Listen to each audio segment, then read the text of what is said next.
Tucked away in the very cracks of your driveway, there's a botanical marvel that actually contains more omega-3 fatty acids than fish oil. This unassuming plant defies all conventional gardening wisdom, thriving even in the absence of consistent moisture, without rich soil, and certainly without anyone's explicit permission. For millennia, this incredible plant nourished diverse civilizations spanning from ancient China and Greece all the way to the Americas. Yet, in a shocking turn of events, we've collectively transformed it into an ecological pariah, public enemy number one. We've meticulously constructed an entire industry around its systematic destruction, convincing millions to actively poison it while simultaneously spending a staggering $60 billion annually on supplements that offer inferior versions of what this remarkable plant freely provides. This is the compelling tale of an indomitable weed that resolutely refused to die, and the powerful industry that actively strives to keep its true value, and even its very name, hidden from public consciousness. Welcome to Farm Life Daily. Back in 1969, a fascinating medical mystery unfolded on the sun-drenched island of Crete. Researchers were puzzled. Why did these islanders exhibit the lowest heart disease rates in the entire developed world? Their investigations initially focused on staples like olive oil, wine, and fish. But there was something else, a subtle, essential ingredient that the old women meticulously gathered from their gardens every single morning. They affectionately called it glystrida. Today we know it as purslane, or by its scientific name, Portulaca oleracea. When the astonishing lab results, once returned from Minnesota, were almost beyond belief. This common garden weed contained the highest omega-3 content of any green plant ever subjected to testing, surpassing even most fish. While a pivotal 1986 paper detailing these findings largely went unnoticed by the mainstream, ancient Greeks had already grasped its significance millennia ago. In 1989, archaeobotanists excavating a Bronze Age site in Santorini unearthed carbonized purslane seeds, deliberately stored in clay jars alongside barley and lentils. This wasn't a casual weed. It was a valued, purposefully cultivated crop, carefully harvested and preserved. Evidence of purslane's ancient utility stretches even further across the globe. In Ozark caves, 12,200-year-old purslane seeds were discovered carefully stored with squash and sunflower. In China, medical texts dating back to 2000 BCE extolled purslane as a superior herb, lauded for its cooling properties for the blood and its beneficial effects on the 5 organs. They called it ma chi xian, the intriguing horse-tooth vegetable.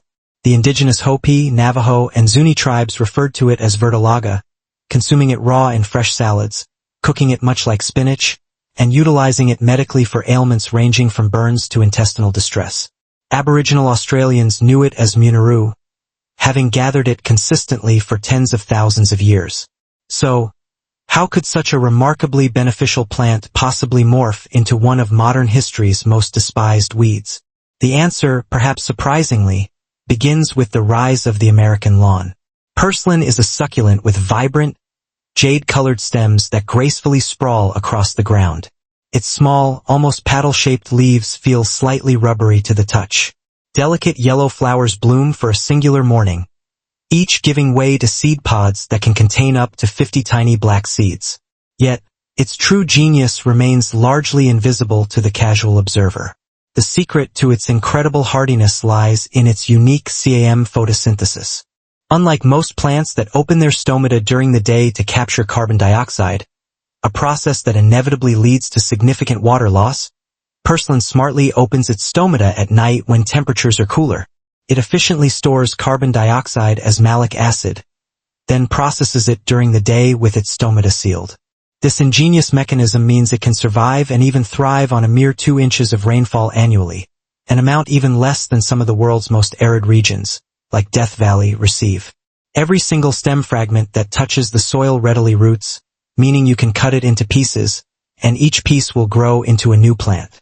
A single purslane plant can produce an astonishing 240,000 seeds, and those seeds remarkably remain viable in the soil for up to 40 years. Prospers in a wide pH range of 4.5 to 8.0, grows robustly in compacted dirt, and tolerates scorching heat up to 45 degrees Celsius. Scientists have even documented it growing in the cracks of Phoenix parking lots, where ground temperatures soared above 70 degrees Celsius. But the true marvel truly unfolds when we examine the incredible nutritional bounty packed within those unassuming leaves. In 2014, University of Texas researchers meticulously analyzed 47 different fruits and vegetables for their nutrient density, specifically seeking out powerhouse foods. Purslane scored unequivocally at the very top. Dr. Artemis Simopoulos discovered that 100 grams of fresh purslane leaves contain an impressive 300 to 400 milligrams of omega-3 ALA. To put that in perspective, most typical fish oil supplements deliver between 300 to 500 milligrams per capsule, with consumers often paying around $40 for 60 capsules. Purslane gives you the same incredible benefit in just a handful of its leaves. Absolutely free. But there's even more. It boasts 7 times more beta-carotene than carrots, the highest vitamin E content of any leafy vegetable, and betalan antioxidants typically found only in beets. Its melatonin content is an astonishing 10 to 20 times higher than most other vegetables. Furthermore, it's remarkably rich in essential minerals like potassium, magnesium, calcium, and iron, and its 93% water content effectively hydrates while simultaneously nourishing your body. One researcher aptly called it an entire multivitamin you can quite literally cultivate in a crack in the sidewalk. So, given this plant's astounding nutritional profile, its effortless growth without human intervention, and its incredible resilience to drought and heat, why isn't it prominently displayed in every grocery store? Why isn't its value taught in our schools? The simple truth is you can't profitably sell something people can effortlessly grow for free.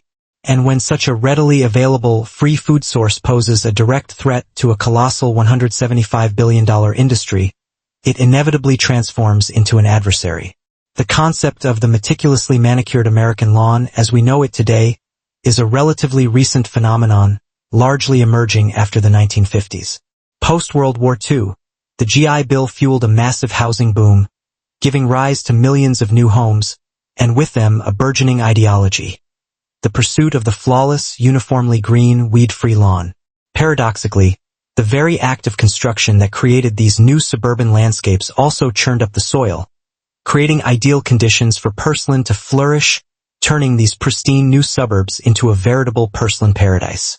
Homeowners, unfamiliar with this tenacious plant, panicked and swiftly called in landscaping companies. These companies, in turn, recognized a lucrative opportunity. In 1947, companies like Scott's began aggressively marketing herbicides. By the 1950s, they successfully propagated the insidious idea that weeds were not just undesirable but true adversaries, a threat to the suburban ideal.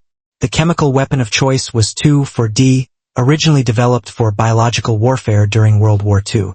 After the war, chemical companies urgently needed new markets for their wartime innovations, and the American lawn rapidly transformed into a suburban battlefield. Then came the pervasive influence of homeowners associations, HOAs. Today, over 40 million Americans reside in HOA communities with strict bylaws that often explicitly prohibit noxious weeds, and purslane is frequently listed among them. This means you can be fined simply for allowing a nutritious, edible food source to grow naturally on your own property. Scott's Miracle-Gro, now a colossal $3.2 billion corporation, still markets its Weed Be Gone product with a photo of purslane defiantly emblazoned with a red slash. For $25.99, you can purchase a product to systematically poison the most nutritionally potent plant likely growing on your land. The vast $115 billion annual lawn care industry thrives by cultivating enemies, constantly pushing the narrative of unwanted invaders that must be eradicated. If people were to awaken to the truth that the very weeds they're systematically poisoning often surpass many grocery store foods in nutritional value, the foundation of this entire industry would undeniably crumble. From a commercial standpoint, purslane presents a number of inherent challenges that make large-scale marketing and distribution impractical, if not impossible. Proliferates too rapidly, germinating in mere days and reaching maturity in weeks. It spreads relentlessly through easily rooting stem fragments, with a single plant capable of producing an astounding 240,000 seeds that remain viable in the soil for 4 decades. Furthermore, it doesn't transport well, wilts quickly after harvesting, and bruises easily.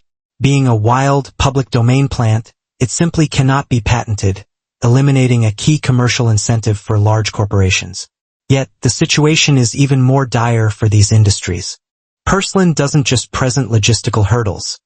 It actively threatens established and immensely profitable markets.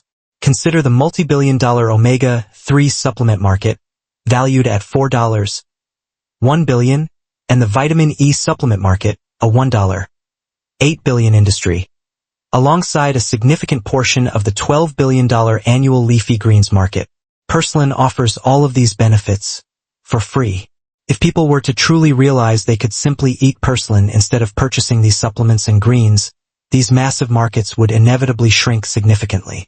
The deliberate suppression of this plant's identity has been so effective that many Americans under the age of 40 have likely never even encountered the word purslane.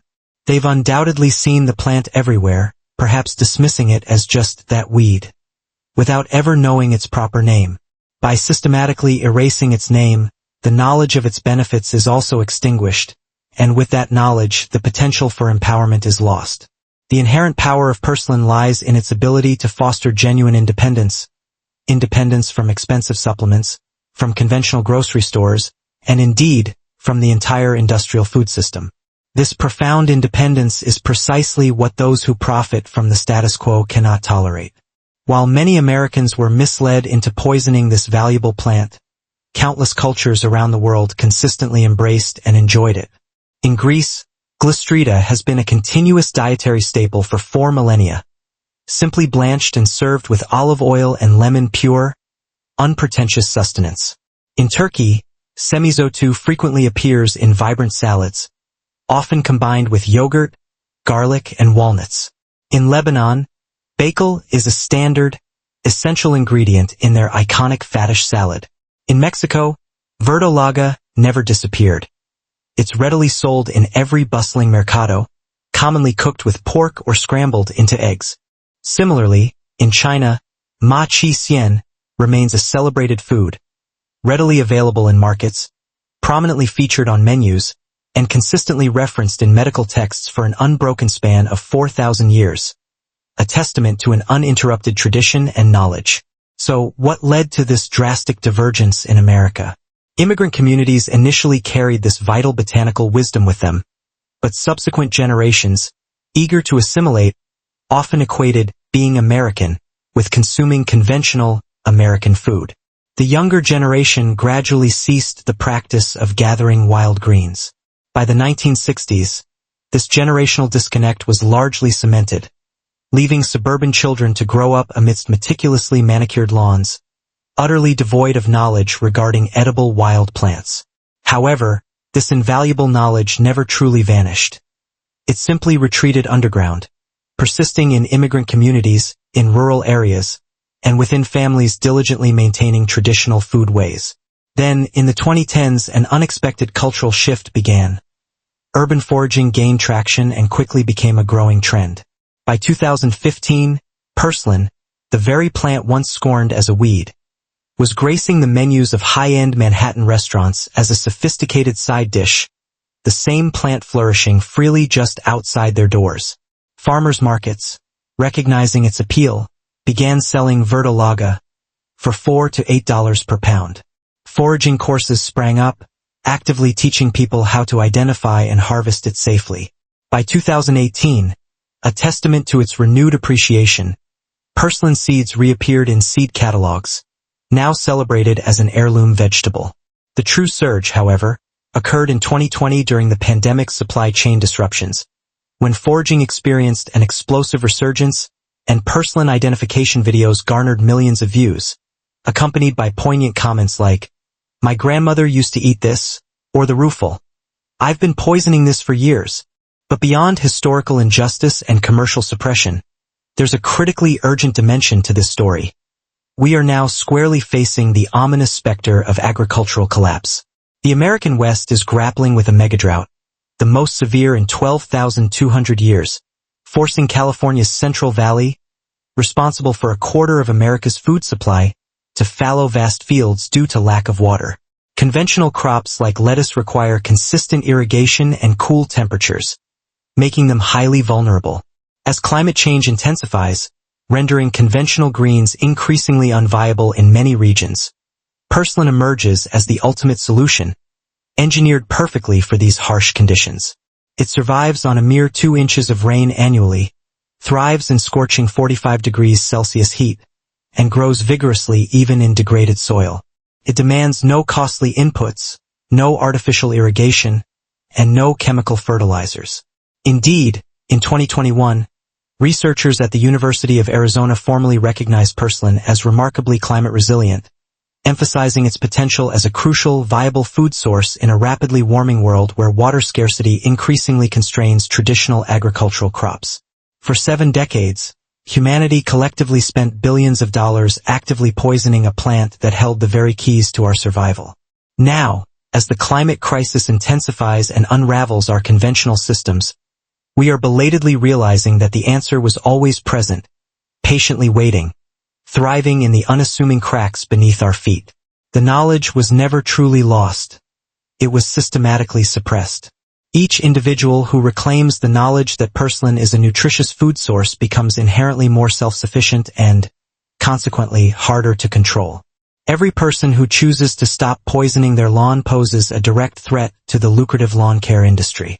And every individual who opts for Purslane over purchased supplements directly reduces the market share of pharmaceutical and health supplement industries. Simply put, the powerful industries that currently profit from your ignorance cannot endure the light of your newfound knowledge. This is precisely why Purslane continues to be branded a weed, and why its image still appears with a defiant red slash across herbicide bottles.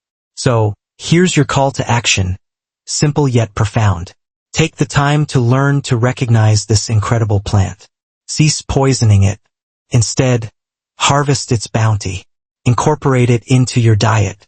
Save its prolific seeds. Impart this vital wisdom to your children and share it generously with your neighbors. Actively reclaim its true name. This is Purslane, the plant that nourishes you without demanding anything in return. This is the very food they deliberately taught you to obliterate. This profound, life-sustaining knowledge is patiently awaiting rediscovery, thriving in the most unexpected places, the cracks in the pavement, growing wild and free. All it humbly requests of you is to simply remember. If this revelation has opened your eyes to new possibilities, we invite you to subscribe to Farm Life Daily for a continuous stream of practical tips on growing, foraging, and embracing a more sustainable lifestyle every single day. Thank you for watching, and we look forward to seeing you in our next video. Happy farming!